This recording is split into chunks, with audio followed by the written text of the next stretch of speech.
عالم الساحرة المستديرة في كل بلد ديربي شهير. في إيطاليا بدأ بانفصالية اللاعبين، وفي إنجلترا احتدم الصراع بين الكبار على اقتناص النجوم الكبيرة. في روما تحول لعنف بسبب الخيانة، وفي الأرجنتين أيضا احتدم الصراع. لكن عندنا في مصر الرواية مختلفة تماما، فالصراع حتى بالألوان، أحدهما يفضل الأحمر والآخر يفضل الأبيض، بين تاريخ حافل للأهلي ومنافسة شرسة للزمالك. لكن قبل ما نبدأ حلقتنا ما تنساش تضغط لايك للفيديو وتشترك في القناة وتفعل زر الجرس.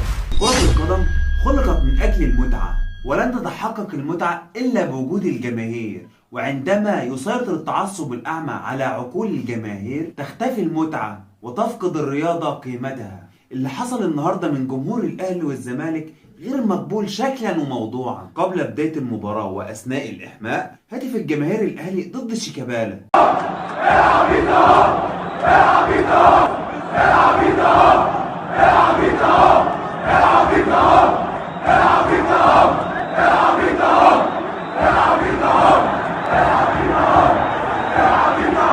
وردت جماهير الزمالك وهتفت ضد كهربا. والحقيقة ان الهتاف ضد اللاعبين غير مقبول شكلا وموضوعا، والمطلوب ان كل واحد بس يركز على دعم فريقه. وفي النهاية الماتش هيخلص، لكن احنا هنفضل موجودين مع بعض.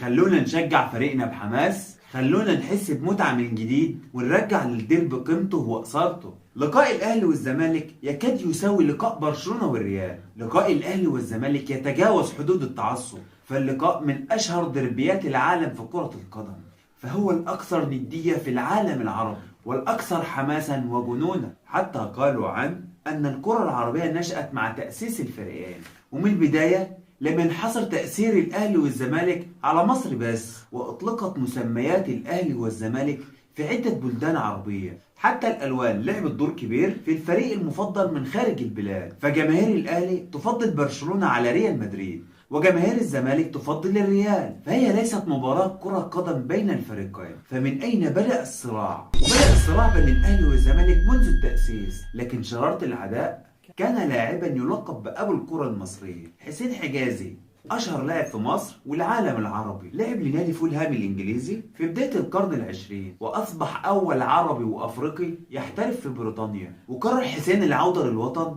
سنة 1914، واشتد الصراع بين القطبين للحصول على خدمات اللاعب. واختار حجازي وقتها أن يلعب في صفوف السكة الحديد، أقدم نادي في تاريخ الكرة المصرية، وانتقل لصفوف الشياطين الحمر واشتعل الصراع بين الجماهير.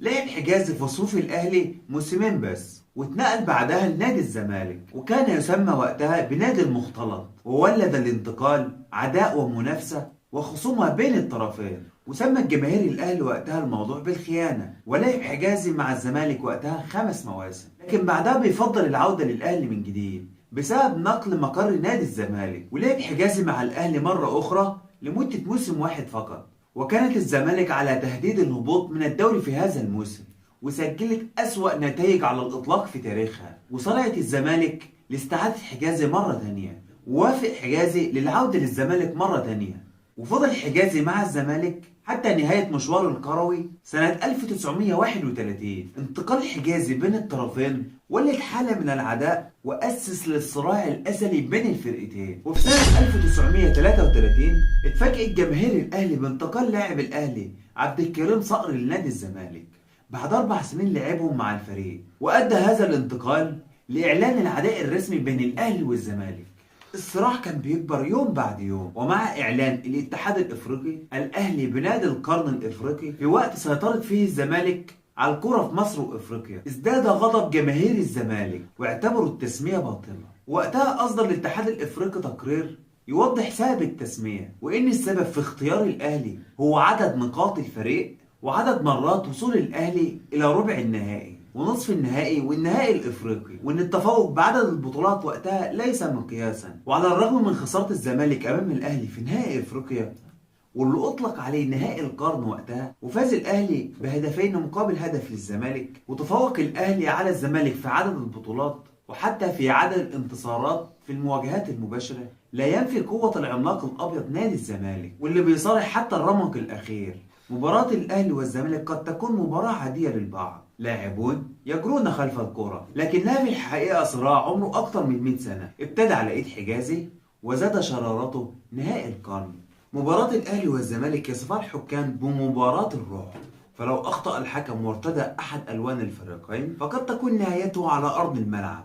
وإذا فكر والتقط صورا تذكارية مع جمهور أحد الفريقين وترك جمهور الفريق الآخر فقد يعيش حياته حبيس المنزل خوفا من الجماهير التي تطارده طوال الوقت. يستمر الصراع بين الأهلي والزمالك، ومعها تستمر المتعة في مشاهدة مباراة من المباريات الأقوى في العالم، وقد يكون هذا الصراع سبب في تفوق الكرة المصرية إفريقيا. فمن رحم الصراع يولد الأبطال، وده اللي بينطبق على ديربي القاهرة ومتعة مصر. ولكن إلى أي فريق تنتمي أنت؟ أحمر أم أبيض؟ شاركنا برأيك في التعليقات، ومنساش تضغط لايك وتشترك في القناة، واشوفكم الفيديو الجاي. سلام.